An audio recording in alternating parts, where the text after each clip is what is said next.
Hey guys, welcome back to Overtakes. I'm Kel. And this is Misfit. And we're here with our duos of the week for week 1 of stage 3. And we're going to start it off with tanks. This week our tanks are Fate and Space. We haven't seen Space yet in this because he hasn't played up to this point, but wow, why has he not been playing up to this point? Well, I think we've answered the question of why Envy they just let Envy go and didn't try and trade him or whatever happened with that. Space was incredible, man. Yeah. I was watching it going, so this is one of your bench players. Okay. Yep, there's other people that are putting out divas that are like, who the hell knows what these guys are doing? Yeah, like Dallas, I mean, they got Seagull on Diva. Right. Exactly. You got a guy who was a main DPS player up until about a month ago, and now he's playing Diva. And then these guys had 2 of the best divas in the league. One of them was just sitting on the bench. Yeah. And he's even better than the guy that was starting. Yeah. Exactly. And one of the things that impressed me with him was he kind of was a combination of all the good diva players to what they do. Yes. He wasn't like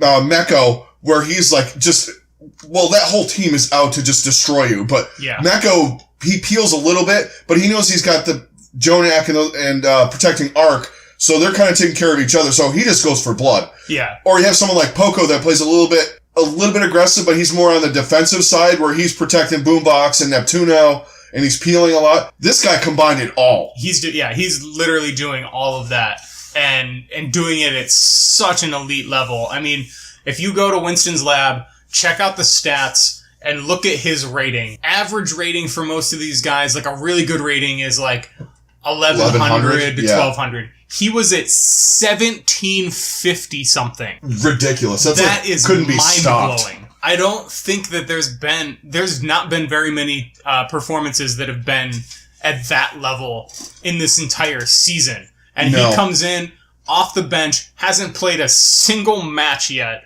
and just blows everybody away. And I get that, they haven't seen him and blah, blah, blah, blah, blah. But to come in and do that on your first match like that is that's unbelievable. And with it, they haven't seen him. Look, it's not baseball. It's not like you're going in and there's a pitcher throwing a different kind of pitch that you haven't seen. Mm-hmm. Yeah, you don't know what style he plays. It takes about 3 minutes to figure out what somebody does. Yeah.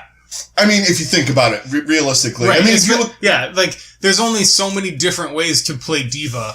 Yeah. It's not, there's nuances, but just in this game in general, there's just not that much from character to character. There's not that much variation on how to play each character. Yeah. Unlike other sports, I think baseball was probably the best comparison of you've never seen this pitcher before and you just don't know how his stuff is going to come. And and I don't get the sense that that's what this is. That's just how damn good this guy is. Yeah. And then this isn't knocking down what Fate did either, because Fate was playing phenomenally this week as well. Well, Fate's consistent and he's always good. And, the thing with him is he's the lead, and the way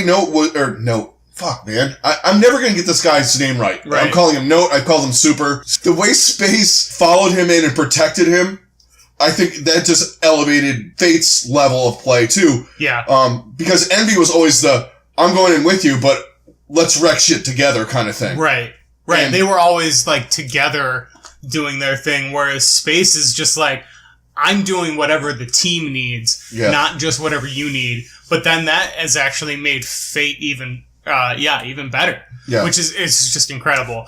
And this is coming from us, and we thought that the Valiant were going to end up being a complete and utter dumpster fire going into this. So this is a really pleasant surprise, and I'm totally enjoying this. Yeah, I am too. I think they made decisions that we didn't think were right, but this was definitely something that we were. Decision. Yeah, this was definitely the right decision. That being said, whatever team ends up picking up Envy, I think is going to be very happy with what they've got, and I think he'll probably kind of reevaluate himself and try to prevent himself from becoming that toxic player that he was, that caused the whole, or whatever issues caused the whole rift in general. Yeah, and he unfortunately right now he can't get picked up until next year, but he can still play contenders and try out for the World Cup and all that kind of stuff. So, there's a place for him to go. Yeah, for sure. It's just not with the Valiant right now. Right. And so let's move on to supports. So this week, we want to say, well, we're going to kind of do two different ones. Because I do want to mention Sleepy and Moth, because those guys were really good this week. Yeah, they were. And they really helped San Francisco, even though, they went 1-1. Yeah, and, but they still played excellently, and Sleepy especially. Yeah, Sleepy was on top of it, man. He's been really good. And Moth has been a great addition. We said this last week. He just, the way he plays, especially when he plays Mercy, he's really good at Mercy. Mm-hmm. And his Lucio is better than I thought it was. I noticed that this week. And Sleepy is just, all of a sudden, he's like become like one of the more deadly Zens in the league. Yeah, he's definitely at least top 5 Zen, possibly top 3. I mean, I don't know if he's been watching film of the Korean guys playing Zen or what, but he's like getting up to their level. Yeah. He's top 4 or 5 in my book. Like absolutely. He's closing in on like Badosin and those guys. I think the only people that are in front of him are Jaehong. Jonak is number 1. Jaehong. I think he might be on par with Badosin, honestly, with the way he's been playing. It could be 3A, 3B. Yeah. With those two. So we're just gonna rename this part of the segment of our duos the Jonak and Arc part of the show, because where we have our weekly update of how many people Jonak destroyed and why Arc is the best Mercy and probably one of the best Lucio / other support. Yeah, it's just unbelievable. Like, as we were going through and editing and trying to find the footage of Sleepy and Arc, or Sleepy and Moth, it just kept popping up. These two just making plays, and it's just like you can't ignore how great they are, and we have to acknowledge it every week because they're just performing at such an insane level. You know, for me, it's with that team, they're great. One of the reasons why they're that great is those two. Oh, yeah. Nobody dies. Well, they die, but you know what I mean? Yeah. In critical moments, all of a sudden you're like, all right, New York's going to lose this fight. Nope.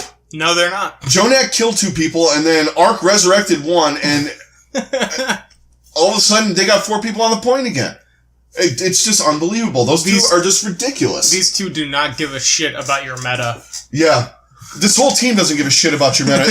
In fact, I was laughing at Mr. X and Uber there, and they were saying, well, you know, people are running Sombra and this and that, and Mr. X just, like, kind of in a glib way goes, yeah, but New York's in first place. They're just going to run Mercy and Zenyatta and beat everybody. So yeah.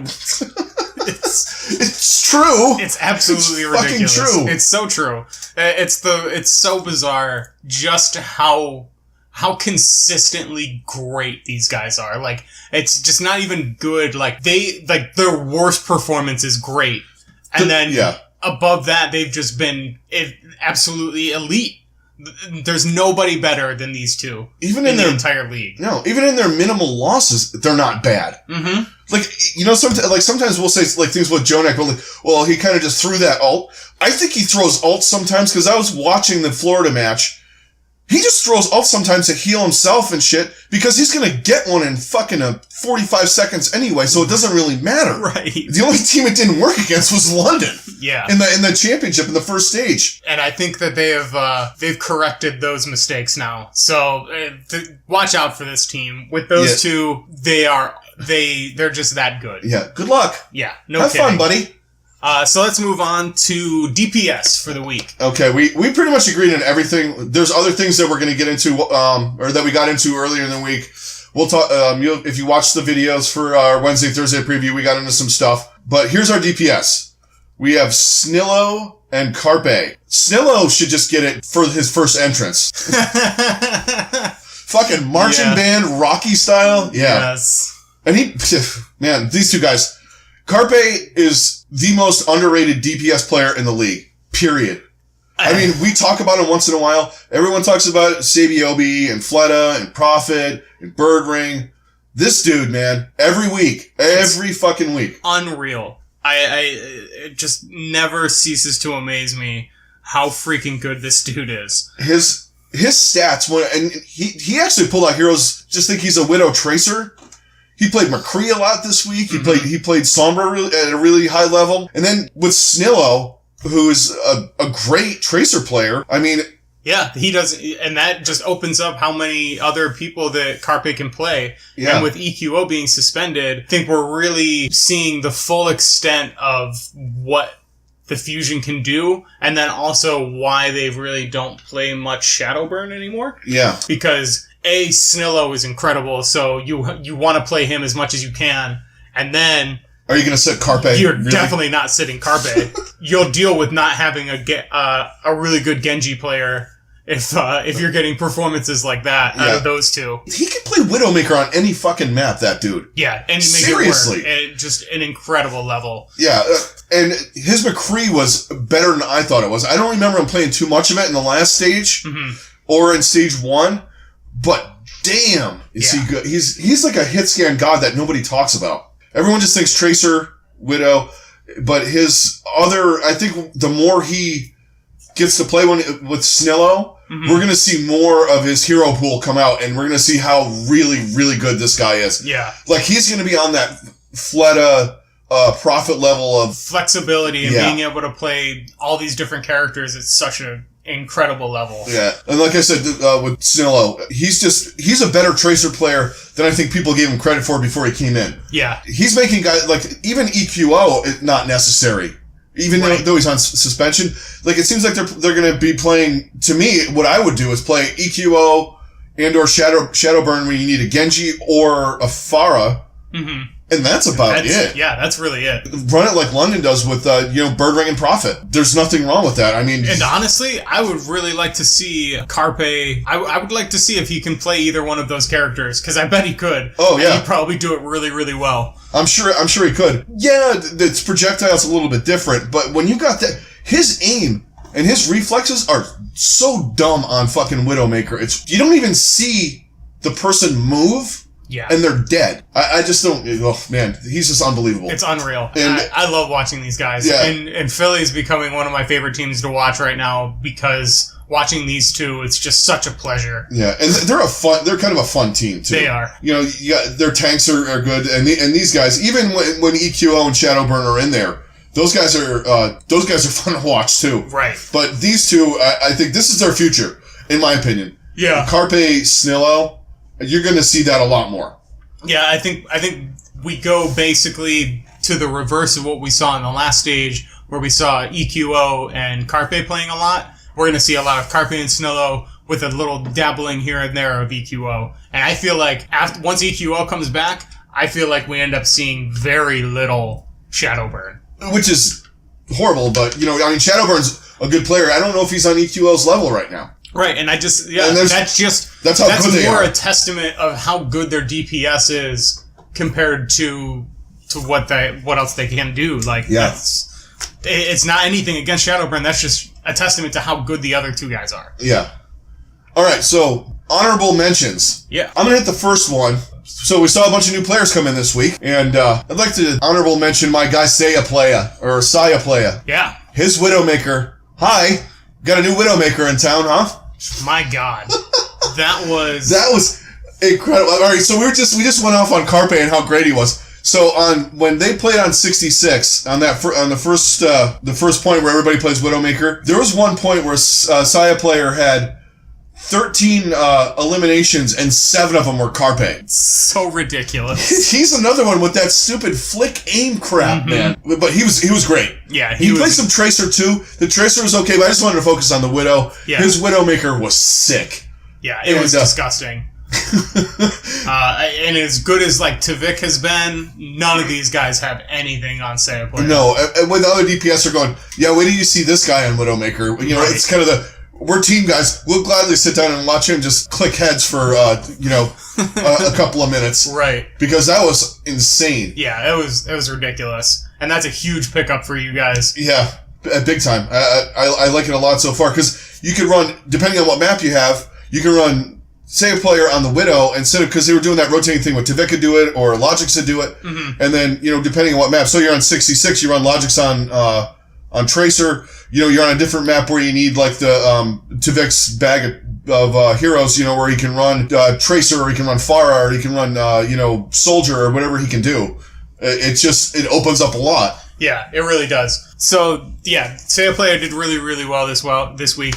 So the other person that I wanted to mention as far as new additions to the league and just in general is Super. Yes. So that has been a huge boost to the San Francisco Shock. That dude played at a crazy high level, especially in the first game. Not quite so much in the second game, but that was just because they were playing a really good damn team. So it's really tough to play at a really high level when you're playing a team that's that good and has played that well for as long as they have. And and he played really, really well against one of the best tanks in the league, really going up against Fissure. Yeah. I mean, it's one of those things where everyone's focusing on the DPS, like Sinatra. They got all the Flash Baby Bay and all this. Man, Super's the best addition they made. Oh, absolutely. That's the seal the deal guy right there. And it has nothing to do with Sinatra. Sinatra's good. Don't get me wrong. But when you have a tank that plays like Super, that's bigger than a Tracer player. Absolutely. In my mind, at least. It just adds so much more value to your team, and it just opens it up for the other people to do their job. Yeah. And he is just incredible at creating space for those guys. And he's pretty aggressive, too, on Winston. He doesn't die a ton. He's not one of those... He dives in. He knows when to get in, get out. Yeah, he is appropriately aggressive. Like, just the perfect amount of just, I'm going to jump in and fuck you up, and then, bye. Yeah. I'm gone. Back to the healers, and then let's do it again. Or, if he needs to peel in the back line, it's like he's got eyes in the back of his head. He's super aware. Yeah, his awareness, you could absolutely tell that he just knows what is going on at every single moment. And that's really the key to play a proper Winston. And he does it at such a crazy high level. It's really fun to watch. Yeah, it is. And I'm really happy for San Francisco to have a guy like that, because they really needed a good tank. Yeah. They had Nomi was okay, and he was kind of getting better. But this guy's top level in the league, man. Right. It's very similar situation to Fissure going to the Gladiators last year. Last stage. Last stage, yeah. Remix was okay, but you bring in Fissure and it changed the whole dynamic of what they were doing. Mm-hmm. Absolutely. Because you have a tank with that much awareness that that knows where to be. He knows where. If I do this and the diva comes in with me, so we dive in, they're going to react this way, and this is going to happen. It's like the scenario's played out in their head already before they dove in. Yeah. Not just kind of dive in and let's see what the fuck happens. Right. It's just like it's just calculated, and it's really fun to watch. Yeah. So that's going to be it for our duos this week. But one more. We have one more. I just want to shout out to Raucus and Jake for enduring Megan Kelly and actually providing people with some knowledge about what they do. Like, they're not in a fucking room doing the video games with other people in other rooms doing the video games online. I don't understand how this works. Can you explain it to me again? But I'm going to interrupt you as you try to do that. So what does that mean? I love your name, Raucus. Raucus. Give me that booty, Raucus. So, Raucus, you got to tell us about your date with Megan Kelly at some point. Anyway, that's going to do it. All right, guys. We'll catch you guys on the next one. Give us a like, subscribe. Tell us if there's anybody that we missed this week of who we needed to shout out to. And, check us out on Twitch, Twitter, all that good stuff. Discord. We'll do some more Discord stuff. I had some in real life stuff. I was going to do some stuff, and stuff happens. But early in the week, we'll do some stuff on that. We'll have some matchy preview talk, whatever you want to call it. And don't forget about our contest. If we get to 200 subscribers by the end of this stage, we will do a prize, and we'll do a contest for everybody. So tell your friends, spread the word, get us subscribers, and join the party. Happen. All right, we'll talk to you later. Later, guys.